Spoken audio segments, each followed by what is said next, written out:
আসসালামু আলাইকুম রহমতুল্লাহি ওবরাকাতুহ। ইন্নাল হামদালিল্লাহ নাহমাদুহু ওয়া নুসাল্লি আলা রাসূলিহিল কারীম। সুপ্রিয় দর্শক, দেশের বাইরে যে যেখান থেকে এই মুহূর্তে আমাদের সাথে যুক্ত হয়েছেন সবাইকে স্বাগত জানাচ্ছি। আমি ওবায়দুল্লাহ আল কাফি। দেখছেন আপনাদের প্রিয় চ্যানেল নেক্সাস টেলিভিশনের নিয়মিত আয়োজন ব্যাকম্যাচ বিস্কিটস নিবেদিত ইসলামী জীবন বিধান। সরাসরি সম্প্রচারিত এই আয়োজন শুরু করছি মহান রব্বুল আলামিনের পবিত্র নামে। বিসমিল্লাহির রহমানির রহিম। যিনি এক এবং অদ্বিতীয়, পড়ছি তার শানে। সুবহানাল্লাহি ওয়া বিহামদিহি আদাদা খালকিহি ওয়া রিদা নাফসিহি ওয়া জিনাতা আরশিহি ওয়া মিদাদা কালিমাতিহি। রাসূল করিম সাল্লাল্লাহু আলাইহি ওয়াসাল্লামের শানে পড়ছি আল্লাহুম্মা সাল্লি ওয়া সাল্লিম আলা আবদিকা ওয়া হাবিবিকা মুহাম্মাদিন ওয়া আলিহি ওয়া সাহবিহি আজমাইন। সুপ্রিয় দর্শক, আজ আমরা আলোচনা করব হজের প্রস্তুতি। হজের কার্যক্রম শুরু হয়েছে, ইতিমধ্যেই হাজিগণ যেতে শুরু করেছেন। যারা এখনও যাননি এবং যাবেন, যাওয়ার আগে কী প্রস্তুতি লাগবে সেই বিষয়টি নিয়ে আলোচনা করার জন্য স্টুডিওতে আমন্ত্রিত হয়েছেন আমাদের অত্যন্ত শ্রদ্ধাভাজন ব্যক্তিত্ব ওস্তাদ অধ্যাপক ডক্টর হাফেজ এবিএম হিজবুল্লাহ হাফিজাহুল্লাহ। চলুন শেখের সাথে সালাম বিনিময় করে নিচ্ছি। আসসালামু আলাইকুম। ওয়ালাইকুম আসসালাম রহমতুল্লাহ বরকাত। শেখ কেমন আছেন? আলহামদুলিল্লাহ, আল্লাহ পাক ভালো রাখছেন। আলহামদুলিল্লাহ, আল্লাহ শুকর। আপনি অনেক কষ্ট করে আমাদের মাঝে এসেছেন এবং সময় দিচ্ছেন, এই জন্য অনেক অনেক শুকরিয়া। জাযাকুমুল্লাহু খাইরান। ইয়াকুম। সুপ্রিয় দর্শক, যারা এই মুহূর্তে নেক্সাসের পর্দায় চোখ রেখেছেন আপনাদেরকেও অনেক অনেক শুকরিয়া জানাচ্ছি, শুভেচ্ছা জানাচ্ছি।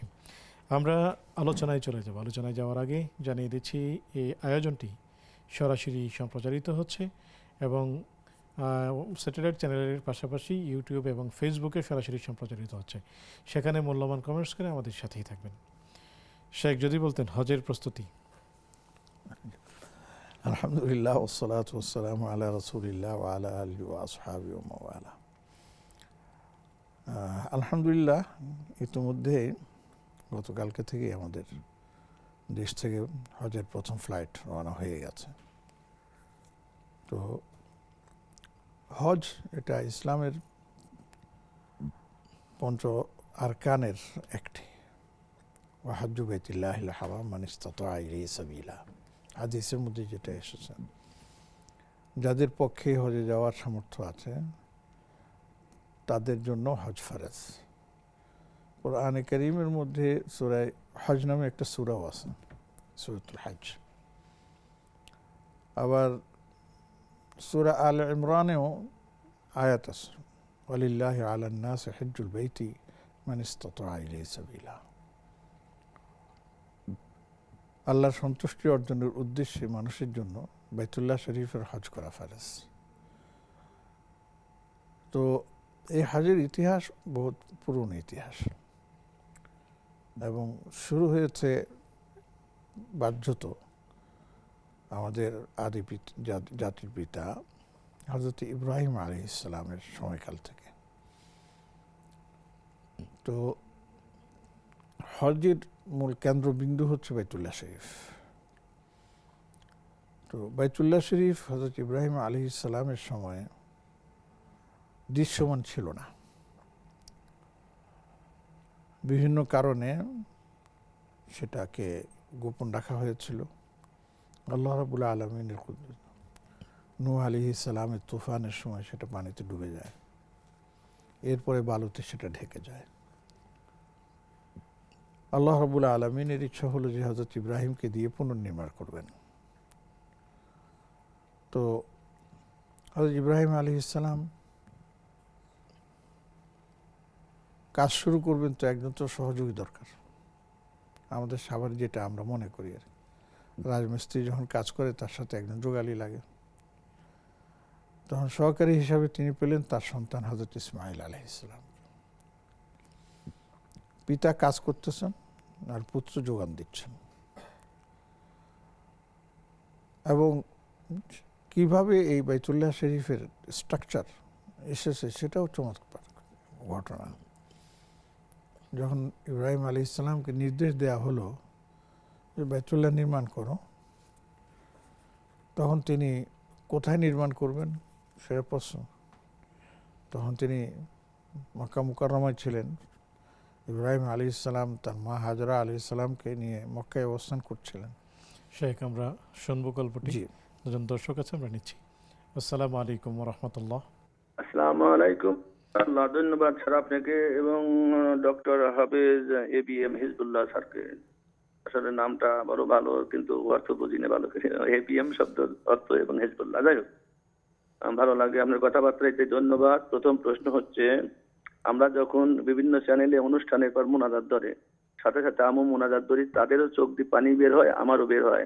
কোরআনের তেলাওয়াত শুনি, শুনিয়ে অনেক সময় চোখ দিয়ে পানি বের হয়। তো আমার প্রশ্ন স্যারের কাছে, আমরা যে প্র্যাকটিক্যাল শুনিয়ে চোখে পানি বেড়ায়, প্র্যাকটিক্যাল মোনাজাত করি যখন মসজিদে মাহফিলে, আর এই টিভিতে শুনিয়ে একই রকম নেকির অধিকার কিনা? 2 নম্বর কোশ্চেন হলো হজের বিষয়ে। কালকে 10টায় আমার হজ ফ্লাইট। গ্রামে শুনলাম আমার বাবা মারা গেছে, আমি হজেই যাব না, আমার বাবার দাফন কাফন করব, অবশ্যই জানাবেন। আর 3 নম্বর, বুঝতে পারছেন?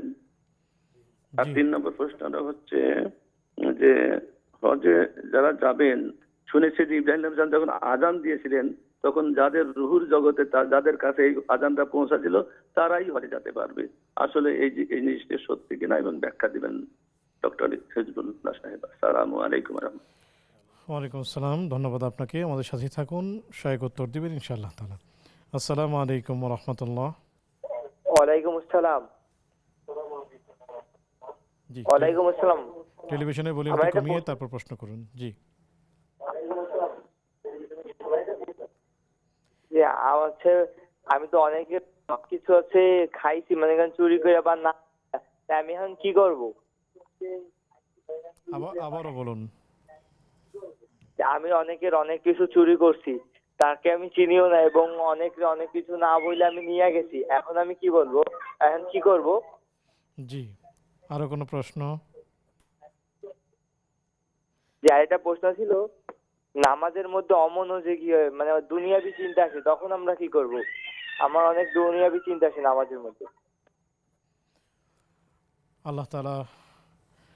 আল্লাহ তাআলা নামাজে মনোযোগী হওয়ার তৌফিক দান করুন। আপনি আমাদের সাথেই থাকুন, শায়েক উত্তর দিবেন। আসসালামু আলাইকুম ওয়া রাহমাতুল্লাহ। ওয়ালাইকুম আসসালাম। শুধু আমি একটা দুটো প্রশ্ন ছিল স্যার। হুজুর, জি, স্বাগতম, প্রশ্নগুলো করুন। ওই হ্যাঁ হুজুর, আমি একজন ব্যক্তি, এই আকিকার করা কি খুব জরুরি? আমার তো সেরকম সামর্থ্য নেই, কিন্তু একজনের আছে, তারা তো খুব চাপ হাসাবি, এটা ওটা করে, কি করব হুজুর? আমার 3টি কন্যা সন্তান। জি জি, জাযাকুমুল্লাহ। আপনি আমাদের সাথেই থাকুন, শায়েক উত্তর দিবেন ইনশাআল্লাহ তাআলা। শেখ, যদি আমরা প্রশ্নেই চলে আসি, চ্যানেলে অনেক সময় মোনাজাত হয় এবং ওলামা একরাম শায়েকগণ দোয়া করতে গিয়ে কান্নাও করেন। উনি হাত তোলেন এবং কান্না আসে। এক্ষেত্রে সরাসরি মোনাজাতে কান্না এবং এটার মাকবুলিয়ত এবং চ্যানেলের সাথে হাত তুলে যে দোয়া এবং কান্না, এর মাকবুলিয়ত কি সমান কিনা? আসলে চমৎকার একটি প্রশ্ন। যে তিনি যখন চ্যানেলের সাথে মোনাজাতে হাত তুলছেন, দোয়া করতেছেন, ওনার কান্না আসতেছে, মনে রাখবেন মোনাজাতের মধ্যে চোখের পানি আসা এটা মোনাজাতের কবুল হওয়ার একটা আলামত, একটা নির্দেশন, মানে নিদর্শন, যে তার মনের অন্তরের যে বেদনা এবং যে দুঃখ, আল্লাহর কাছে তিনি সেটা পেশ করতেছেন আল্লাহর সন্তুষ্টি অর্জনের জন্য। মোনাজাতের যে শব্দগুলো উচ্চারিত হচ্ছে আরবিতে, বাংলায়, সেগুলো শুনে যিনি দোয়া করতেছেন তিনিও কাঁদতেছেন, যারা আছেন সাথে তারাও কান্না করতেছেন। তো ইনশাআল্লাহ আমরা অবশ্যই এটার ভালো দিকটা গ্রহণ করব, যে তার যে কান্না এটা অকৃত্রিম এবং এখলাসের সহিত কান্নাটা আসে। এখানে কোনো রকমের অভিনয় নাই, কৃত্রিমতা নাই। অনেকে আমরা বলি যে এটারও আপনার কি আছে, হাদিসের মধ্যে বর্ণনা আছে যে তুমি নামাজের মধ্যে কান্না করো, যদি কান্না করতে না পারো তো কান্নার ভান করো। অতএব আমার ভাই যেটা বললেন যে তারও চোখের পানি আসে, ওয়াজ মাহফিলে চোখের পানি আসে, এটা কিন্তু একটা ভালো লক্ষণ। এবং এটা শুধু চ্যানেলের সাথে বা মাহফিলের সাথে সম্পর্ক যেন না হয়, বরঞ্চ সবচেয়ে মোনাজাতের সবচেয়ে বেশি ফজিলতপূর্ণ মোনাজাত দোয়া হচ্ছে সেই দোয়া যেটা একাকী আল্লাহর সামনে দোয়া করা এবং সেখানে চোখের পানি ফেলা, এটা হচ্ছে সর্বোত্তম দোয়া। তো এটার জন্য আমরা বলতেছি যে এটাও আপনার জন্য ভালো লক্ষণ। পাশাপাশি আপনি যে কোনো নামাজের পরে যখন দোয়া করেন, বিশেষ করে যদি সম্ভব হয় তাহাজ্জুদের সময়, যদি সম্ভব হয় যে কোনো নামাজের পর দোয়া করেন, তখন আপনি কান্না করবেন, কান্নার ভান করবেন। এর দ্বারা বোঝা যাবে যে আপনার দোয়া আল্লাহর কাছে পৌঁছাচ্ছে এবং সেটা কবুল হওয়ার বেশি সম্ভাবনা আছে। জি, জাযাকুমুল্লাহ। শেখ হজে যাওয়ার নিয়ত করেছেন এবং আগামীকাল হজ ফ্লাইট, বাবাও মারা গিয়েছেন, এখন দাফন করবেন না হজে যাবেন? তো নিশ্চয়ই কি যেন বলে মারা গেছে না আগে, আগামীকাল তো আগামীকাল আসতে এখনো দেরি আছে। আমি ওনাকে পরামর্শ দেব যে বাবার দাফন কাফনের কাজটা দ্রুত সেরে উনি হজে যান, এটা ওনার জন্য অত্যন্ত উপকারী হবে। কেননা পরবর্তী সময় আবার তিনি সুযোগ পাবেন সেই নিশ্চয়তা দেয়া যায় না, এক। 2 নম্বর, বাবা ইন্তেকাল করেছেন, এই সময় তিনি হজে যাচ্ছেন, মনের মধ্যে একটা বেদনা আছে। বাবার জন্য যেই দিল নিয়ে তিনি দোয়া করবেন সেটা না গেলে আর হবে না, সেটা না গেলে তিনি পারবেন না। অতএব আমার পরামর্শ হচ্ছে উনি যেখানে থাকুন, যে অবস্থায় থাকুন, দয়া করে আপনি হজের ফ্লাইট পিছাবেন না, বরঞ্চ আল্লাহর ঘরের জিয়ারতে আপনি এগিয়ে যান। বাবার জন্য দোয়া করুন যে আল্লাহ আসার আগে আমি বাবাকে আপনার হাওয়ালা করে এসেছি, আপনি তাকে মাফ করে দেন, তার কবরকে আপনার জান্নাতের টুকরায় পরিণত করে দেন। এটা আমিন। করতে পারে। আমিন। শেখ, আরও অনেক প্রশ্ন, আমরা আরও একজন দর্শককে নিচ্ছি। আসসালামু আলাইকুম রহমতুল্লাহ। জি, কে আছেন? ওয়ালাইকুম আসসালাম, স্বাগতম। প্রশ্নটি করুন।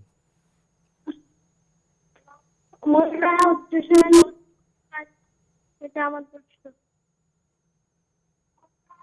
জি, প্রশ্নটি আবারও করুন।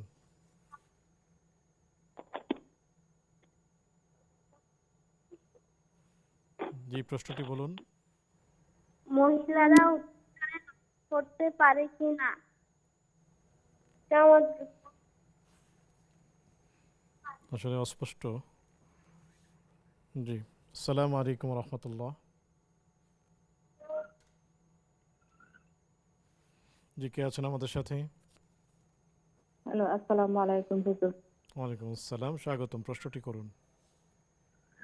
হুজুর, আমার প্রশ্ন হলো যে মানুষই মানলে যে সদকা, যে জানের বদলে জান দিব সদকা, এই সদকা কি গরিব মিসকিনদের দিব না সেটা খাইতে পারবো? আত্মীয় স্বজন, পাড়া প্রতিবেশী। জি, মান্নত উস্তাদজি বলবেন মান্নতের আসলে যেই পশু এবং যেই অর্থ সেটি আসলে কে পাবে। আপনি আমাদের সাথেই থাকুন। শেখ, ইব্রাহিম আলাইহিসসালামকে আল্লাহ তাআলা বললেন ওয়াযিন ফিন্নাস, সেই আজান যারা যারা শুনেছে তারাই কেবল হজে যাওয়ার সৌভাগ্য লাভ করছে। এই বিষয়টি আসলে কতটুকু ঠিক? শুনেছেন, সূরা হজের মধ্যে আয়াত আছে ওয়াযিন ফিন্নাস বিল হাজ্জি ইয়াতুকা রিজালা। আমাদের আলোচনায় সেটা আসার কথা আসবে। তো বর্ণনা পাওয়া যায় যে আলম আরওয়াহ, রুহের জগতে উনিও বলেছেন, আল্লাহ পাক এই আওয়াজ সেখানে পৌঁছিয়ে দিয়েছেন। পৌঁছিয়ে দেওয়ার পর যারা পৃথিবীতে আগমন করবেন পরবর্তীতে, তাদের মধ্যে যারা লাব্বেক আল্লাহুম্মা লাব্বেক বলে জবাব দিয়েছেন, যিনি যতবার জবাব দিয়েছেন তিনি ততবারই ইনশাআল্লাহ বাইতুল্লাহ শরীফের দর্শনে যেতে পারবেন। সেটা হজের মাধ্যমে হতে পারে, ওমরার মাধ্যমে হতে পারে। অতএব তিনি যেটা শুনেছেন এটা তিনি এটা সঠিক শুনেছেন, এবং তাকে আমি আবারও বলবো যে তিনি যে হজের প্রস্তুতি নিয়েছেন, প্রস্তুতি থেকে পিছিয়ে না এসে তিনি এগিয়ে যান। বাইতুল্লাহ দেখলে তিনি বুঝতে পারবেন যে তার হৃদয়ের অবস্থাটা কেমন। বাবার জন্য দোয়া হবে, নিজের জন্য দোয়া হবে, তখন তিনি বলবেন যে আল্লাহ এই একবারে হবে না, আমাকে বারবার আসার তৌফিক দাও। আমিন আমিন ইয়া রাব্বাল আলামিন। একজন ভাই অনুতপ্ত হয়েছেন, তিনি অনেক চুরি করেছেন, অনেকের জিনিস না বলে নিয়েছেন, খেয়েছেন, এখন অনুশোচনা এসেছে, কি করবেন পরামর্শ চেয়েছেন। আল্লাহ ওনাকে ভালো রাখুন, আমার কাছে খুবই ভালো লাগছে। এটাকেই তওবা বলে, অন্যায় করার পর অনুশোচিত হওয়া, লজ্জিত হওয়া, এবং যাদের সম্পদ তিনি ভোগ করেছেন, খাবার হোক অন্য কিছু হোক, উনি বলেছেন যে আমি সবাইকে চিনি না, আমার মনে নেই। তো সেই ক্ষেত্রে ওনার জন্য কর্তব্য হচ্ছে যে কখন কি খেয়েছেন তিনি কিছুটা আন্দাজ করতে পারেন, এটা খেয়েছি ওটা খেয়েছি ওখান থেকে নিয়েছি না, সেটার একটা মূল্য ধরবেন উনি। সেই মূল্য ধরে যাদের সম্পদ তাদের নামে এটা সাদাকা করে দেবেন, যে আল্লাহ আমি অমুকের এই জিনিসটা খেয়ে ফেলেছি, আমি ওই জিনিসটা কথার কথা গাছের আম পেড়ে খেয়ে ফেলেছি, ডাব খেয়ে ফেলেছি, তারপরে মুরগি চুরি করে নিয়ে জবাই করেছি, ইত্যাদি অনেক কিছু আছে না? তো সেটা নিয়ে আল্লাহ, আমি তো তাদেরকে চিনিও না, তারা কোথায় আছে জানিও না, আমি সেটা কীভাবে পরিশোধ করবো সেটা বুঝতেছি না, ক্ষমা চেয়ে নেবো সেটাও পাচ্ছি না। কাজে আমি এই যতটুকু আমার ধারণা অনুযায়ী এটার মূল্য, সেটা আমি সাদাকা করে দিচ্ছি, আল্লাহ এর স্বভাবটুকু আপনি তাদেরকে পৌঁছে দেন। জীবিত থাকলেও তারা পাবেন, মৃত থাকলেও তারা পাবেন। আর এভাবে যদি তিনি করেন তাহলে ইনশাআল্লাহ আল্লাহ রাব্বুল আলামিন তার এই যে অনুতপ্ততা, এই যে তার এই ভুল ভ্রান্তির জন্য তিনি যে একটা লজ্জিত, ইনশাআল্লাহ এর মাধ্যমে আল্লাহ তার এই লজ্জাকে মূল্যায়ন করবেন এবং তাকে মাফ করে দেবেন ইনশাআল্লাহ। জাযাকুমুল্লাহ। শেখ, আমরা একটি বিরতি নিব। সুপ্রিয় দর্শক, দেখছেন আপনাদের প্রিয় আয়োজন ব্যাকম্যাচ বিস্কিটস নিবেদিত ইসলামী জীবন বিধান অনুষ্ঠানের এই পর্যায়ে নিচ্ছি ছোট্ট একটি বিজ্ঞাপন বিরতি। ফিরছে একটু পর, আমাদের সাথেই থাকুন। আসসালামু আলাইকুম ওয়া রাহমাতুল্লাহি ওয়া বারাকাতুহু। সুপ্রিয় দর্শক, বিরতির পর সাদর আমন্ত্রণ জানাচ্ছি আপনাদের প্রিয় আয়োজন ব্যাকম্যাচ বিস্কিটস নিবেদিত ইসলামী জীবন বিধানে। আলোচনা করছেন অধ্যাপক ডক্টর হাফেজ এবিএম হিজবুল্লাহ হাফিজুল্লাহ, সাথে আছে আমি ওবায়দুল্লাহ আল কাফি। আলোচনা চলছে হজের প্রস্তুতি। পেয়েছি আপনাদের অনেকগুলো প্রশ্ন, সেগুলোর উত্তরই শেখের কাছ থেকে আমরা নিচ্ছি। চলুন বাকি প্রশ্নগুলোর উত্তর জানতে আমরা শেখের কাছেই চলে যাচ্ছি। শেখ, যদি বলতেন যে নামাজে অমনোযোগিতার আসলে ট্রিটমেন্ট কি হবে? একটা কমন প্রশ্ন, এবং সেটা ওনার কেন আমাদেরও হয়। তাকবীরে তাহরিমা পড়ে সূরা কেরাত পড়তেছি, কিন্তু আমার মনটা এখানে নাই, চলে গেছে অন্য জায়গায়, তেলাওয়াত করতেছে। তো আমি ভাইকে বলবো যে আসলে এটা জন্য ঘাবড়াবার কিছু নেই। যখনই আপনি ভাববেন যে আমি অন্য জায়গায় চলে গেছেন কিন্তু নামাজে, তখন এবার নামাজে ফিরে আসুন। যে সূরাগুলো তেলাওয়াত করতেছেন সুন্দর উচ্চারণে সেই সূরাগুলো নিজের কানে শোনার চেষ্টা করুন। হ্যাঁ, আর জামাতে নামাজ পড়ার জন্য অভ্যস্ত হন। জামাতে নামাজ পড়লে ইমাম সাহেব যে তেলাওয়াত করতেছেন সেই তেলাওয়াতের সুমধুর আপনার কি যেন আওয়াজগুলো আপনার অন্তরে গেঁথে নিন। এরপরে যেগুলিতে আমরা শব্দবিহীন মানে উচ্চারণবিহীন আমরা নামাজ পড়ি, উচ্চারণ করি কিন্তু সেটা শব্দ করে না, যেমন জোহরের নামাজ আছে, আসরের নামাজ আছে, সেগুলো তো আমরা এমনভাবে নিজের দিলকে, নিজের মনকে প্রস্তুত করব যে, যেমন আমি একজন কোনো বড় বসের সামনে গেলে আমরা কিভাবে থাকি, বিনয়ের সাথে থাকি, কথাবার্তা বলতে খুব সাবধানে কথা বলি, বেয়াদবি যেন না হয়। এখানে তার চাইতে বেশি করতে হবে, কারণ এখন আমরা দাঁড়াচ্ছি কার সামনে? মহান রাব্বুল আলামিনের সামনে। যে আল্লাহ রাব্বুল আলামিনের সামনে দাঁড়ালে তো আমার অন্যদিকে চিন্তা যাওয়া বা কোনো রকমের অন্য আচরণ করা, এটা তো প্রশ্নই ওঠে না। সাথে সাথে মনকে দিয়ে ঘুরিয়ে নেবেন, তাহলে ইনশাআল্লাহ আল্লাহ পাক আপনি এই চেষ্টা করতে করতে একসময় এমন অবস্থা আপনার হয়ে যাবে যে নামাজের মধ্যে আর কোনো চিন্তাই আপনাকে গ্রাস করতে পারবে না। আল্লাহ আমাদের সবাইকে এইভাবে নামাজ পড়ার তৌফিক দান করুন। আমিন ইয়া রাব্বাল আলামিন। ওস্তাদজি একজন জানতে চেয়েছেন যে আকিকা করা কি খুব জরুরি? আমার সামর্থ্য খুব কম, 3 মেয়ে, আকিকা করা লাগবে কি? আসলে আকিকা করাটা খুব জরুরি বিষয়টা এমন না, তবে বিষয়টা এমন যে এটা সুন্নাত, নবী সাল্লাল্লাহু আলাইহি সাল্লাম করেছেন। আর সুন্নাতটা হচ্ছে এমন পর্যায়ের, যদি আপনার সামর্থ্য থাকে করেন তো অনেক ভালো, সামর্থ্য থেকেও যদি না করেন তাহলে এটা সুন্নতের খেলাফ। আর সামর্থ্যই নেই আমার করার মতো, তখন যদি আপনি না করেন গুনাহ হবে না ইনশাআল্লাহ। জাযাকুমুল্লাহু খাইরান। ইয়াকুম। শেখ, মান্যতের বিধান কি? কারা খেতে পারবে, কারা খেতে পারবে? মান্যতের বিধান হচ্ছে, যিনি মান্যত করেছেন সেটা প্রাণী হোক, ছাগল মান্যত করছেন, গরু মান্যত করছেন, যেটা এখন এটা পালন করা তার জন্য ওয়াজিব। কিন্তু এর গোশত, এর থেকে কোনো ধরনের বেনিফিট হওয়া, সেটা তিনি করতে পারবেন না, খেতে পারবেন না। এক, তার আত্মীয় স্বজনদের মধ্যে যারা সামর্থ্যবান তারাও খেতে পারবেন না। এটা একমাত্র দরিদ্র শ্রেণীর যারা আছে, সহায় সম্বলহীন, তাদের জন্য এটা নির্ধারিত। তারা আত্মীয় হতে পারে, অনাত্মীয় হতে পারে, পাড়া প্রতিবেশী হতে পারে, কিন্তু যিনি মান্যত আদায় করবেন তিনি এটা থেকে ভোগ করবেন না, তার পরিবারের সদস্যদেরকে দেবেন না, আত্মীয় স্বজনদের মধ্যে যারা সামর্থ্যবান তারাও এটা থেকে নিতে পারবেন না। এটা হচ্ছে মূল মান্যতের, এটা হচ্ছে আপনার বিধান। জি, জাযাকুমুল্লাহ। আসসালামু আলাইকুম রহমতুল্লাহ। হ্যালো, আসসালামু আলাইকুম। ওয়ালাইকুম আসসালাম। জি জি হুজুর, আমার প্রশ্নটা ছিল, আমি আমার বাবা বাড়িতে বিয়ে করে থাকি। জি আমার জামাই কাজকর্ম কোনো কিছু করে না, তো আমি শ্বশুর বাড়িতে যাই। জি টেলিভিশনের শ্বশুর বাড়িতে ভলিউমটা যে কমিয়ে বলি তারপর যে প্রশ্নটি করুন। জি ভলিউম কমো, তো যে শ্বশুর শাশুড়িকে বলি যে সে কাজ করে না, কিছু করেন, আমার তো সংসারের একটা দরকার। তো তো ওনারা আমাকে কি করে, আমার জামাই পরিবারের সবাই আমাকে ধাক্কায় বের করে দেয়। বের করে জি দেওয়ার পর অনেক কানাকাটি করে আমি বাপের বাসায় চলে আসি। জি, জানতে চাওয়ার বিষয়টি চলে কি? আসার পর বলতেছে যে জি সবাই তালাক দেওয়ার জন্য, তো আমি কি তালাক দিব?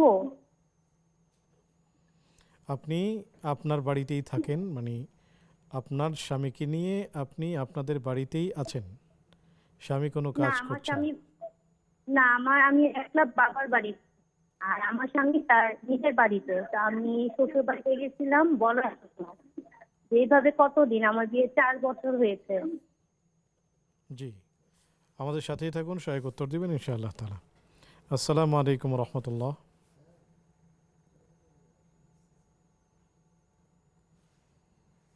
আসসালামু আলাইকুম।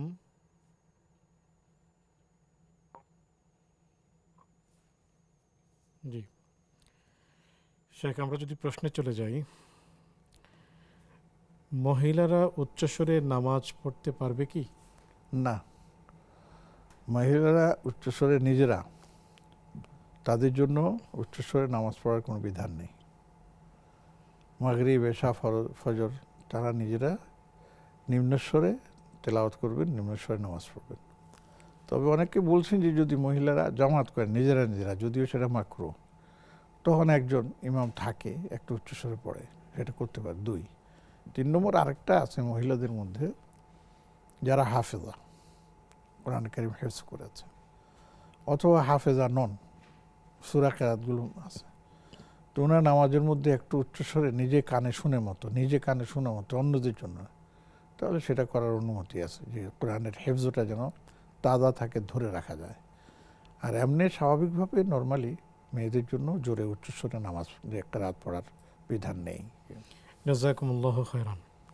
আরেকটি সম্পূরক প্রশ্ন, যে আমরা যে উঁচু স্বর এবং নিচু স্বর বলি, নামাজের মধ্যে কি যখন জোহর আসর পড়া হচ্ছে তখন কি মনে মনে তেলাওয়াত করা যাবে কিনা? মনে মনে তেলাওয়াত করা যাবে, কিন্তু জিহ্বা নাড়তে হবে, ঠোঁট নাড়তে হবে। শুধু আপনি চোখ বন্ধ করে রাখলেন, অনেক চোখ বন্ধ করে নামাজ পড়ে, বা মনে মনে ভাবলেন সূরা ফাতিহা পড়তেছি, ভাব দেখেন, এটা হবে না। বরঞ্চ তাহলে ঠোঁটও নড়তে হবে, জিহ্বাও নড়তে হবে, বুঝাতে হবে, বুঝতে হবে যে আমি পড়ছি। এক আর 2 নম্বর হচ্ছে একে একে নামাজ পড়লে অন্তত নিজ কানে শুনি এমন আওয়াজ দিয়ে পড়তে হবে, উচ্চস্বর লাগবে না। আমরা বলি আর আলহামদুলিল্লাহ রাব্বিল আলামিন আর রহমান, নিজের পথ নিজে শুনতেছি, এতটুকু হইতে হবে। জাযাকুমুল্লাহ। এরপরের প্রশ্ন যেমনটি আপনি শুনলেন, যে মেয়ের বিয়ে হয়েছে, স্বামী কোনো কাজ করছে না, তো এই ক্ষেত্রে শ্বশুর শাশুড়িও কোনো রেসপন্স সেরকম করছে না, এই ক্ষেত্রে তালাক নিয়ে নিবে কি না? আসলে এটা একটা ভালো প্রশ্ন। এটা হচ্ছে তার আত্মসম্মান বোধের একটা পরিচয়। একটা জিনিস মনে রাখতে হবে, মেয়েরা এই আত্মসম্মান বোধ থাকাটা ভালো, কিন্তু তিনি স্বামীর পক্ষ থেকে তার যে প্রয়োজন, ভরণ পোষণ আদার্স যেগুলো আছে, এগুলির মধ্যে কোনো ত্রুটি পাচ্ছেন কিনা এটা দেখুন। যদি তিনি এটার মধ্যে ত্রুটি না পান, তো যদি স্বামী কাজকর্ম না করে বসে বসে আপনাকে খাওয়াতে পারে, তো মন্দ কি? অনেকে তো এরকমও চায়। হয়তো বা শ্বশুরবাড়ির সম্পদ আছে, তাদের ইনকাম আছে, সেখান থেকে খরচ করতেছে, খাচ্ছে। এখন আমার সময় কাজ করে না, নিজের কাছে তো খারাপ লাগে, এই জন্য একটু মানে হীনমন্যতায় অনেক সময় ভুগতে হয়। তখন অনেকে একটু মানে এটার নাম কি আত্মগ্লানিতে ভোগেন, ডিপ্রেশনে চলে যান, এই স্বামীর আমি ঘর করব না। আরও কত মুশকিল হচ্ছে যদি এর ভিতরে, যেমন ওনার 4 বছর হয়ে গেছে, যদি সন্তান এসে যায় তাহলে এই বাচ্চাটার পরবর্তী আপনার কি হবে?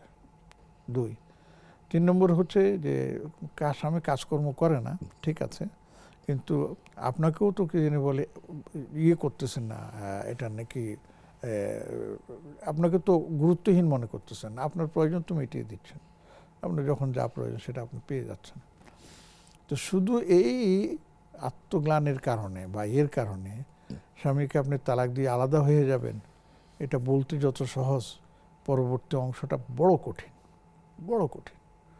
আপনি চিঠি লিখে পাঠিয়ে দিলেন যে আমি আমার উপর তালাক দিয়ে দিলাম, নিয়ে নিলাম, তুমি তোমার সংসার দেখো, এটা করাটা যত সহজ, পরবর্তী সময়টা কাটানো এটা হাজার হাজার গুণ বেশি কঠিন। তখন একাকিত্ব পেয়ে বসবে, তখন কি অনেক ধরনের চিন্তাভাবনা আসবে, বান্ধবীরা বা বাপের বাড়ির লোকেরা অনেক ধরনের কথা বলে উচকাতে থাকবে যে এটা করো, এটা করো, এটা করো। করার পরে দেখবেন কয়েকদিন যাবে, তারপরে আর কেউ খোঁজ নেবে না। অতএব আমি বলবো যে সাবধান, এই ধরনের উস্কানিমূলক ধরনের আপনার ইয়ের মধ্যে এসে স্বামীকে তালাক দিয়েন না, তালাক নিয়েন না। বরঞ্চ আপনি বলতে পারেন আমার একজন স্বামী আছে, হয়তো সে বেকার, আমার একজন স্বামী আছে, হয়তো সে কাজ করে না, কিন্তু স্বামী আছে, আমি এক স্বামীর যেন ঘর করি। তো এটা ঠিক যে আপনি চান যে আপনাদের ভবিষ্যৎ আছে, সন্তানদের ভবিষ্যৎ আছে, এই জন্য সে কিছু করলে আপনার কাছে ভালো লাগতো। তো আপনি ছলে বলে কৌশলে বুঝাতে পারেন যে কিছু তো করা দরকার, এভাবে কতদিন চলবে। বাবা মাকে বলেন, তারা আপনাকে ঘর থেকে জোর করে বের করে দেয়, তার মানে তাদেরও ইগোতে লাগে যে আমার ছেলে কাজ করে না, তোমার মাথা ব্যথা থাকে, তোমার তো যা কিছু দরকার খাওয়া দাওয়া কাপড় টাপড় কম হচ্ছে, এগুলি যদি ঠিক মতন পাও তো তাহলে তোমার এই কথা বলার যুক্তি।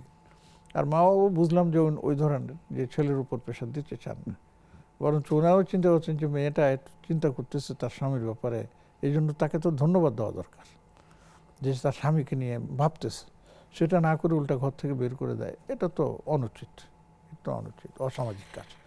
অতএব আমি বলবো যে আপনি তাড়াহুড়ো করবেন না, আল্লাহর ওয়াস্তে সাবধান।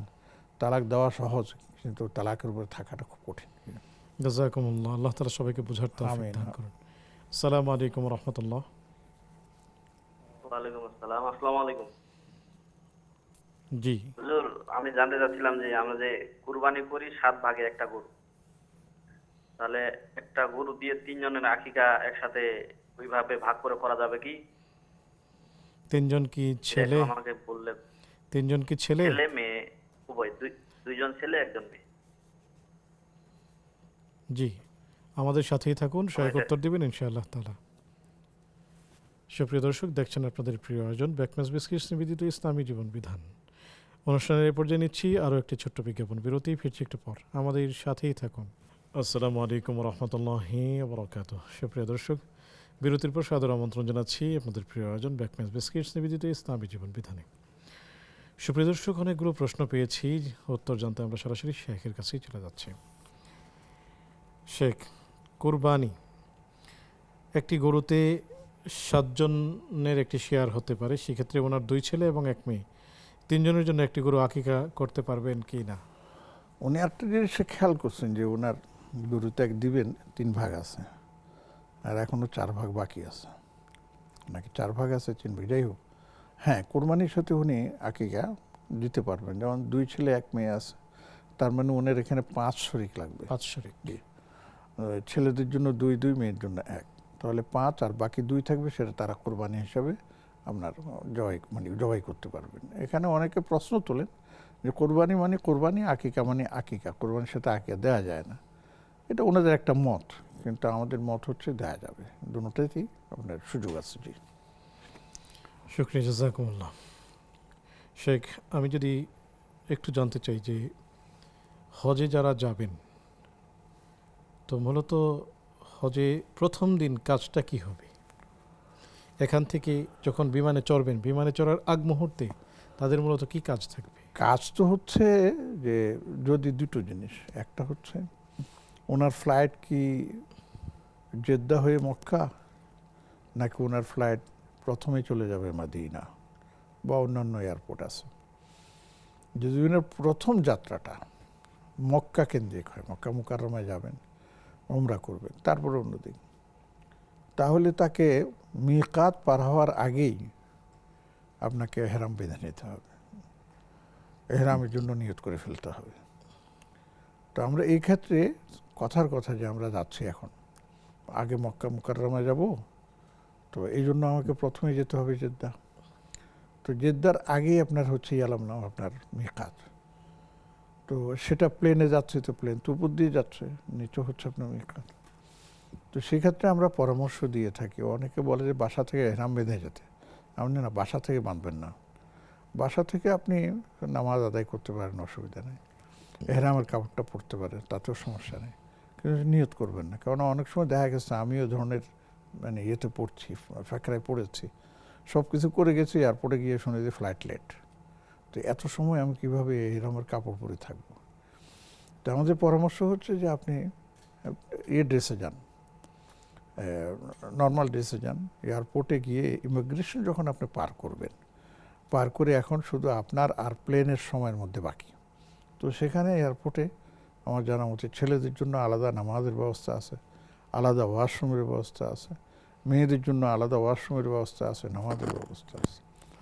তো তারা সেখানে গিয়ে সুন্দর করে আপনার উজুটা করে নিলেন, গোসলেরও সিস্টেম আছে, সেগুলো গোসল করে নিলেন, নিয়ে এহরামের কাপড় পরলেন, বা মসজিদে এসে এহরামের কাপড় মানে পরিবর্তন করে নিলেন। করে যদি সুন্নত পড়ার মতো সুযোগ থাকে, নফল তাহিয়াতুল ওয়াজু, এটাকে তাহিয়াতুল ইহরাম বলতে পারেন, আপনি 2 রাকাত নামাজ পড়ে নিলেন। কিন্তু তখনও আপনি নিয়ত করবেন না। আপনি তখন যদি আতর থাকে একটু আতর ব্যবহার করুন, পরিষ্কার পরিচ্ছন্নতা করে তখন আপনি অপেক্ষা করুন। নামাজও পড়া হলো, আপনার কি যেন এহরাম তো আছেই, এরপরে প্লেনে উঠবেন। আপনি প্লেনে ওই অবস্থাতে উঠে যাবেন, নিয়ত করবেন না। বারবার বলতেছে, কারণ এর ভিতরে অনেক সময় মানে দুর্ঘটনা ঘটে যেতে পারে, বা আপনার প্লেন ছাড়তে লেট হতে পারে, তখন যেন আপনি ফ্রি থাকতে পারেন। সেই জন্য প্লেন যখন আপনার উঠে বসলেন, বসার পরে প্লেন এখন ফ্লাই করবে, উপরে উঠবে, আমরা ঠিক তখন বলি যে যখন প্লেন ফ্লাই করবে, ফ্লাই করে সে একটা উচ্চতায় চলে যায় এবং তখন সে রান করতে থাকে, তখন আমরা বলি যে এবার আপনি এহরামের নিয়ত করেন। এহরামের নিয়ত কি? মনে মনে তো আসেই, আপনি কি জানি বলে আল্লাহুম্মা ইন্নী নাওয়াইতুল্লাহ লাব্বাইক, ওটা পরে রয়েছে নাওয়াইতুল ইহরাম উমরা ফাতাকাব্বালহু মিন্নী ওয়া ইয়াসসিরহু লি, এটা আমরা বলবো, এবং এটা বলে লাব্বাইক আল্লাহুম্মা লাব্বাইক লাব্বাইক লা শারীকা, আপনার নিয়ত হয়ে গেছে। এখন এই অবস্থায় আপনি যদি ইয়ালামলাম বা আপনি যে মিকাতটা ক্রস করেন, তাহলে আপনার ইহরাম অবস্থায় ক্রস করলেন, তাই না? আবার এটাও আছে, আমি দেখেছি যে ক্রস করার সময় প্লেন থেকে বলে দেওয়া হয় যে সামনে আমাদের ইহরাম আসতেছে, আর মিকাত আসতেছে, আপনার যারা এখনও এহরামের নিয়ত করেন নাই তারা এহরামের নিয়ত করে নিন। তখন অনেকে এহরামের নিয়ত করে নেয়। আর অনেকে আবার জেদ্দা গিয়ে সেখান থেকে আবার মদিনা শরীফ চলে যায়, তাদের জন্য এহরামের নিয়ত করার দরকার নেই। এবং ইয়ালামলাম পার হলেও তাদের সমস্যা নাই, যেহেতু তারা মক্কা মুকাররমা যাচ্ছেন না। সেই ক্ষেত্রে তারা আপনার ফ্রি থাকবেন, মদিনা মুনাওয়ারায় গেলেন, সেখান থেকে যখন আপনার মক্কা শরীফ আসবেন তখন জিল হুলাইফা আছে, বীর আলী, সেখান থেকে তারা নিয়ত করে তারপরে আসবেন। এটা হচ্ছে এই যে আপনার এহরাম বাঁধার বা আপনার ফ্লাই করার বা আপনার ইয়েতে যাওয়ার প্রাথমিক একটা ব্যবস্থা আর কি। জাযাকুমুল্লাহ। শেখ, আমরা আসবো একদম দর্শককে যুক্ত করে নিয়ে। আসসালামু আলাইকুম ওয়া রাহমাতুল্লাহ। আসসালামু আলাইকুম।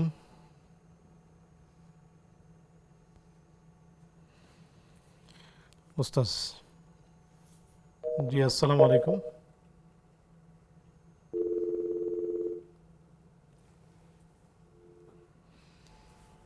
জি শেখ, যদি বলতেন যে আমরা গেলাম, প্রথম হাজী সাহেবগণ মক্কায় গেলেন, মক্কায় যাওয়ার পরে এখন কি কাজ?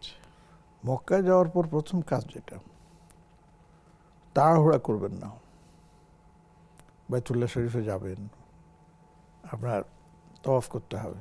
ওমরার নিয়ত করলেও ওমরার ফরজ যেগুলো আছে, এহরাম করা এটা হয়ে গেছে, তওয়াফ করা এটা দ্বিতীয় নম্বর হয়ে যাবে, সাই করা এরপরে হয়ে যাবে, তারপরে আপনি মাথা মুন্ডন করবেন অথবা ছোট করে হালাল হয়ে যাবেন যদি শুধু ওমরার নিয়ত করেন।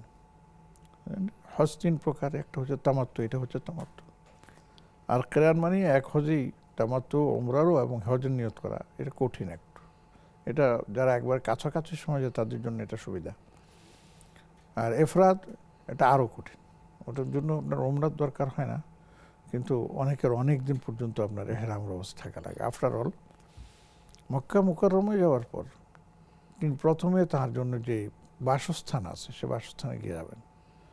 সেখানে গিয়ে তিনি একটু প্রয়োজনে একটু রেস্ট নেবেন, মানে ফুয়েল আপনি সংগ্রহ করবেন, শক্তি সংগ্রহ করবেন। ওয়াশরুমে যাবেন, আপনার কি জানি বলে উজু, গোসল ইত্যাদি যা করার করবেন। এর আগে ওই যে বললাম রেস্ট নিয়ে এগুলি করে ইতমিনানসে, মানে একবারে ঠান্ডা মাথায়, তখন কি জানি বলে আপনি বাইতুল্লাহ শরীফের দিকে রওনা হবেন। এবং এটার জন্য আমাদের দেশেও আছে, ওখানেও আছে, যে সমস্ত মানে শেরিকা বা কোম্পানি নিয়ে যায় তাদের মুআল্লিম থাকে, তারা বলে দেয় যে আমরা এতটার সময় বের হব, তো সে অনুযায়ী প্রস্তুতি গ্রহণ করা, এবং তারা তাদের তত্ত্বাবধানে ওমরার ব্যবস্থাটাও করে দেয় যে আমি কোনখান থেকে তওয়াফ শুরু করব, তারপরে কিভাবে তওয়াফ করব। এবং আমি অনেককে দেখেছি, আমিও অংশগ্রহণ করেছি আলহামদুলিল্লাহ, যে এগুলি যেখানে যাওয়া হয় সবাইকে সমবেত করে এগুলোর উপর কিছু আলোচনা করা হয়, যেটা আমাদের দেশে এখন অনেকভাবেই হচ্ছে। ইয়ের মাধ্যমে হচ্ছে আপনার কি বলে এটাকে, যাই হোক দেখানো হচ্ছে, সব কিছু করা হচ্ছে। তারপরে আপনার অনলাইনে মিয়ার ইয়েতে দেখানো হচ্ছে, 2 দিন 3 দিন ব্যাপী আপনার হজ প্রশিক্ষণ হচ্ছে, সেখানে মাসআলা মাসাইল যা কিছু আছে সবগুলো আলোচনা হচ্ছে। তো হজের কাজ যে খুব কঠিন এমন কিছু না, একটু হিম্মত দরকার, তাহলে আপনার এই হজের কাজগুলো সহজ এবং ধারাবাহিকতা রক্ষা করা এটাও করা যায়। যারা তামাত্তু করবেন তাদের জন্য তো অনেক সহজ। প্রথমে গিয়ে উমরাটা করে ফেললেন, উমরাটা করার পরে তারপর হালাল হয়ে গেলেন, এরপরে মসজিদে আসা যাওয়া করবেন, সালাত আদায় করবেন, নামাজ পড়বেন, তেলাওয়াত করবেন, জিকির করবেন, দর্শনীয় স্থানগুলো দেখার ব্যবস্থা করবেন, যাবেন। পরবর্তীতে যখন হজের সময় হবে, যারা মিকাতের বাহির থেকে আসবে তারা মিকাত হয়ে আসার সময় এহরাম বেঁধে আসবে, এহরাম করে আসবে। আর যারা মক্কা মুকাররমার ভিতরে থাকবেন তারা তাদের ঘর থেকে অনেকে মসজিদে হারামে গিয়ে আপনার এহরাম বাঁধে।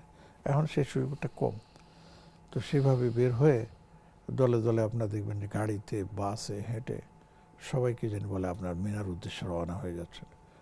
সাধারণত হজের কার্যক্রম শুরু হয় জিলহজ মাসের 8 তারিখ ফজরের পর থেকে। তো বর্তমান সিচুয়েশনের কারণে এটা অনেক আগে থেকে শুরু হয়েছে, যে মুআল্লিমগণ তাদের হাজী সাহেবদেরকে আপনার 7 তারিখ দিবাগত রাতেই নিয়ে যাওয়ার ব্যবস্থা করেন, সবাইকে যার জায়গায় গিয়ে সেট আপ করে দেন। আমরা তো দেখেছি যে আমরা নিজেরাও তাবু নিজেরা বেঁধে তারপর আমরা ছিলাম, এরকম হয়েছে। আর এখন তো মাশাআল্লাহ চমৎকার আয়োজন, তাবুর আয়োজন, এবং সেখানে চমৎকার আলোচনা। শেখ আমরা শুনবো একটি বিরতি থেকে এসে। সুপ্রিয় দর্শক, দেখছেন আপনাদের প্রিয় আয়োজন ব্যাকম্যাচ বিস্কিটস নিবেদিত ইসলামী জীবন বিধান। অনুষ্ঠানের এই পর্যায়ে নিচ্ছি ছোট্ট আরও একটি বিজ্ঞাপন বিরতি, ফিরছে একটু পর, আমাদের সাথেই থাকুন। আসসালামু আলাইকুম ওরহমতুল্লাহি ওয়াবারাকাতুহু। সুপ্রিয় দর্শক, বিরতির পর সাদর আমন্ত্রণ জানাচ্ছি আপনাদের প্রিয় আয়োজন ব্যাকম্যাচ বিস্কিটস নিবেদিত ইসলামী জীবন বিধানে। আলোচনা করছেন শেখ অধ্যাপক ডক্টর হাফেজ এবিএম হিজবুল্লাহ হাফিজাহুল্লাহ, সাথে আছি আমি ওয়াহিদুল্লাহ আল কাফি। আমরা আলোচনা শুনছিলাম হজের প্রস্তুতি। আমরা শেখের কাছ থেকে আরও 2-1টি বিষয়ে প্রশ্ন করে জেনে নিব যে ওখানে আসলে আমরা কি করব। শেখ, প্রথমেই জানতে চাই যে প্রথমে গিয়ে আমরা হোটেলে উঠলাম, ওঠার পরে গোসল হয়তো করব, তো গোসলের সময় কি সুগন্ধি সাবান যেটা সেটা ব্যবহার করা যাবে কিনা? না না না, এহরামের পরে, এহরামের আগে আপনি ভালো করে সুগন্ধি ব্যবহার করতে পারেন, আতর ব্যবহার করতে পারেন, সুগন্ধিযুক্ত সাবান ব্যবহার করতে পারেন। কিন্তু যখনই এহরাম হয়ে যায়, লাব্বাইক আল্লাহুম্মা লাব্বাইক আপনি বলতেছেন এবং আল্লাহুম্মা ইন্নী আসআলুকাল উমরাত ফায়াসার আলী পড়তেছেন, এরপরে আপনার জন্য কোনো ধরনের সুগন্ধি ব্যবহার করা জায়েজ নেই। সেটা মেশক আম্বর হোক, যাই যেটাই হোক না কেন করতে পারবেন। এমনকি আপনি গোসল করতে যাবেন, সাবান ব্যবহার করতে চান, তাহলে সুগন্ধিযুক্ত সাবান ব্যবহার করতে পারবেন না।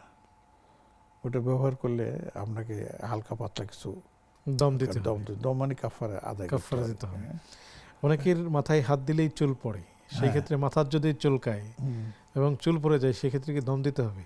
না, দম না, সেক্ষেত্রে আপনার বলা হয় যে কি বলে আপনার ওই নিয়ম আছে, খেজুর অথবা আপনার জব, ভুট্টা এগুলি দেওয়ার নিয়ম। তো সেখান থেকে আমাদের ওলামা একরাম বলেন যে আপনি আপনার মানে অনুযায়ী, সামর্থ্য অনুযায়ী 10 রিয়াল, 20 রিয়াল, 25 রিয়াল সাদাকা করে দেবেন, হয়ে যাবে ইনশাআল্লাহ। জরিমানা দিতেই হবে? এটা দিতে হবে। শুকরিয়া শেখ। আমরা একজন দর্শককে যুক্ত করছি। আসসালামু আলাইকুম রহমতুল্লাহ। আসসালামু আলাইকুম। ওয়ালাইকুম আসসালাম। হুজুর, আমার একটা প্রশ্ন, যারা সরকারি চাকরি করে তাদের জিবি ফান্ডের টাকা যখন হয়, ওই টাকাটা যখন পায়, ওই টাকার থেকে কি হজে যাওয়া যাবে? এটা আমার প্রশ্ন। জি, আমাদের সাথেই থাকুন, শেখ উত্তর দিচ্ছেন। শেখ যেমনটি শুনলেন, সরকারি চাকরি করেছেন, রিটায়ার্ডে যাওয়ার পরে যে অর্থটা পান সেটি দিয়ে হজ করতে চাচ্ছেন। অবশ্যই পারবেন, এটা তার নিজের হক। সরকার সেটা আটকে রেখেছে কিন্তু প্রভিডেন্ট ফান্ড হিসাবে, যেন আপনি যখন সরকারি চাকরি শেষ করে যেন খালি হাতে ফিরে না আসেন। এবং এটা আপনার মানে পার্সোনাল বেতনের একটা অংশ। যখন এটা আপনি পেয়ে যাবেন, পাওয়ার পরে যদি সেটা আপনার হজের আসা যাওয়ার খরচ নির্বাহ করার পরিমাণ আপনার কি হয়, টাকা হয়, এবং শুধু তাই না, পাশাপাশি আপনি আপনার অনুপস্থিতিতে আপনার পারিবারিক যে খরচ আছে তার ব্যয় নির্বাহ করতে পারবে, তাহলে আপনার উপর হজ ফরজ হয়ে গেছে। তখন আপনি এই টাকা দিয়ে আপনার হজের মধ্যে যেতে হবে। তবে হ্যাঁ, না, তবে এখানে একটা তবে আছে, সেটা আমি বলে দিই, যেহেতু আমি তো সেই পথ পাড়িয়ে আসছি, যে ওই প্রভিডেন্ট ফান্ডের মধ্যে টাকা রাখার পরে একটা নির্দিষ্ট অঙ্কের কিন্তু সুদ দেওয়া হয়, এবং সেটারও কতগুলি সিস্টেম আছে। তো আপনি যখন প্রভিডেন্ট ফান্ডের টাকা আপনি গ্রহণ করবেন, তখন অ্যাকাউন্টস সেকশন থেকে আপনি জেনে নেবেন যে আপনার যে 10% করে দেওয়া হয়েছিল সেটা ঠিক আছে, কিন্তু এর বেশি যদি হয় তাহলে আপনি সেখান থেকে পাবেন না। তারপর আপনার এর নাম কি, যে সুদটা আপনার কত অ্যামাউন্ট আসছে, সে আপনার মূল টাকা থেকে সেই সুদের টাকাটা আলাদা করে ফেলবেন। এটা নিজে ব্যবহারও করবেন না, বরঞ্চ এটা কোনো গরিব দুঃখীকে আপনি দিয়ে দেবেন তাদের কাজে আসার জন্য। এবং এটাকে আবার হজের কাজে লাগায় দিয়েন না, কারণ এটা সুদের মধ্যে পড়ে যায়। হজের কাজে লাগাবেন, পিওর আপনার যে টাকাটা কাটা হয়েছে 10% করে, সেটার উপরে যদি সরকার কিছু আপনাকে দেয়, এটার নাম কি লভ্যাংশ দেয়, সেটা সুদ হবে না, সেটা আপনার বেতনের অংশ হবে। সেই ক্ষেত্রে আপনি কি করতে পারবেন, সেটা ব্যবহার করতে পারবেন। জাযাকুমুল্লাহ। উমরা এবং হজের উদ্দেশ্যে বাংলাদেশ থেকে চলে গেলেন জেদ্দায়, জেদ্দা থেকে মক্কা মোকাররমায় এবং উমরা পালন করলেন। উমরা পালন করার পরেই স্বামী স্ত্রী দুজন মিলেই গিয়েছেন এবং তারা একই রুমে থাকতে চান, এবং তারা কি স্বামী স্ত্রী সুলভ আচরণ যেটি উমরা করার পরে করতে পারবেন কিনা? যদি তারা উমরা শেষ করার পর উভয় যদি হালাল হয়ে যান, তাহলে এরপরে তাদের জন্য সব কিছুই হালাল। একসাথে থাকতে পারবেন, একসাথে আপনার ব্যবহার করতে পারবেন, সব কিছু হালাল। উমরা থাকা অবস্থা, নাম কি, এহরাম থাকা অবস্থায় সেটা করা যাবে না। তো সেটা হচ্ছে যে ওই যে উমরার জন্য যে আপনার এহরাম বাঁধা হয়েছে, এহরাম করা হয়েছে, তো সাই সাফা মারওয়া সাই করার পরেই তো আপনার হালাল হয়ে যায় সবাই, তখন ওনা মুক্ত। এরপরে যখন আবার হজের এহরাম বাঁধবেন, তখন সে এহরাম থেকে মুক্ত হওয়ার আগ পর্যন্ত একে অপরকে ব্যবহার করতে পারবেন না। তো সেটা হচ্ছে আপনার 10 তারিখ যখন তওয়াফে জিয়ারা করা হয়, তওয়াফে জিয়ারা ফরজ, তওয়াফে জিয়ারা করার আগ পর্যন্ত সেটা করা সম্ভব না। তওয়াফে জিয়ারা হয়ে গেলে তারপরে যখন হালাল হয়ে যাবেন, তখন তারা নিজেদের মতো করে থাকতে পারবেন, অসুবিধা নেই। তওয়াফে জিয়ারা মানে প্রথম তওয়াফ, আরেকটা হলো সর্বশেষ। প্রথমে তওয়াফে জিয়ারা হচ্ছে যে এটা হচ্ছে হজের ফরজের একটা, ফরজ কি কি, এহরাম করা, তারপরে আপনার কি জানি বলে বাইতুল্লাহ শরীফের তওয়াফ করা, হ্যাঁ, এটা হচ্ছে প্রথম ইয়েটা আর কি। হ্যাঁ, মিনাতে যাওয়া, মিনা না, আরাফা অবস্থা, ওকুফে আরাফা, কৌফে এরপরে মুজদালিফা। হ্যাঁ মুজদালিফা ওয়াজিবের মধ্যে পড়ে, ফরজ না। এরপরে আপনার শেষ হয়ে গেল, এরপর আপনার এই কোরবানি যদি তামাত্তু করেন, তারপরে কেরান করেন, কোরবানি লাগবে। কোরবানির আগে হালাল হওয়া যাবে না, কোরবানির আগে হালাল হওয়া যাবে না। কোরবানি করার পরে তারা ইচ্ছা করলে হালাল হয়ে যাবেন। কিন্তু হালাল হয়ে গেলে মিয়া বিবি একসাথে থাকলে তখন তারা একে অপরকে ব্যবহার করতে পারবেন না। তাদের উপরে এখন ওই যে হজের যে ফরজ তা আপনার তওয়াফ আছে, সেই তওয়াফে জিয়ারত তাদেরকে করতে হবে। সর্বশেষ ছোট্ট করে প্রশ্ন, সময় একেবারে নেই, যে উমরা এবং হজের উদ্দেশ্যে গেলেন এবং প্রথম উমরা করার পরে ওনারা হালাল হয়ে স্বামী স্ত্রী সুলভ আচরণ করে ফেললেন, হজের আগে তো ওনারা এটি করতে পারবেন না, এই ক্ষেত্রে ওনাদের হজের কোনো প্রবলেম হবে কিনা? হজের আগে পারবেন না এটা না, হালাল যদি হয়ে যান, উমরা এবং হজের মধ্যে একটা গ্যাপ থাকে, জি। ওই সময় করলে কোনো অসুবিধা নেই। কিন্তু হজের এহরাম বেঁধে ফেললেন, এখন যাবেন মিনাতে, আরাফাতে, অন্যান্য কাজ হয়, এই সময় ওটা ওনারা একে অপরকে ব্যবহার করতে পারবেন না। যদি করেন কিন্তু তাহলে দম যদি দিতে করে হবে। দেয় তাহলে দম দিতে হবে, সেটার আলাদা মানে ব্যবস্থা আছে, সেটা জেনে নেবেন, জেনে নিয়ে সে উপরে আপনার আলোচনা করবেন। জাযাকুমুল্লাহু খায়রান, অনেক অনেক শুকরিয়া, অনেকগুলো বিষয়ে আপনার মাধ্যমে আমরা জেনে নিলাম, আপনাকে অনেক শুকরিয়া। জাযাকুমুল্লাহ খাইর। সুপ্রিয় দর্শক, আপনাদেরকে অনেক অনেক শুকরিয়া যারা এতক্ষণ আমাদের সাথে ছিলেন। সবার হজ সুন্দর হোক। যারা হজে যাচ্ছেন, আল্লাহ পাক গোটা পৃথিবীর বিভিন্ন প্রান্ত থেকে যারাই যাচ্ছেন, আল্লাহ তাআলা সবার হজকে কবুল করুন, হজ্জে মাবরুর নসিব করুন, এবং আমাদেরকেও তার ঘরে বারবার যাওয়ার জন্য সেই তৌফিক আমাদের নসিব দান করুন। এবং যারা হজে যাচ্ছি না, হাজি সাহেবদের জন্য যেন আমরা দোয়া করি, এবং বিশেষ করে জিলহজ মাসের প্রথম যে দশক, সেই দশকে আমরা যেই কাজগুলো থেকে বিরত থাকার, সেগুলো থেকে যেন আমরা বিরত থাকি, এবং হাজি সাহেবদের জন্য এবং মক্কা মুকাররমার জন্য আমাদের অন্তরটা সেখানে পড়ে থাকুক, ভালোবাসায় শিখতে হোক, সেই উদাত্ত আহ্বান জানিয়ে আজকের মতো আমরা বিদায় নিচ্ছি, আগামী পর্ব দেখার আমন্ত্রণ জানিয়ে। সে পর্যন্ত আল্লাহ তাআলা আমাদের সবাইকে ভালো রাখুন, সুস্থ রাখুন।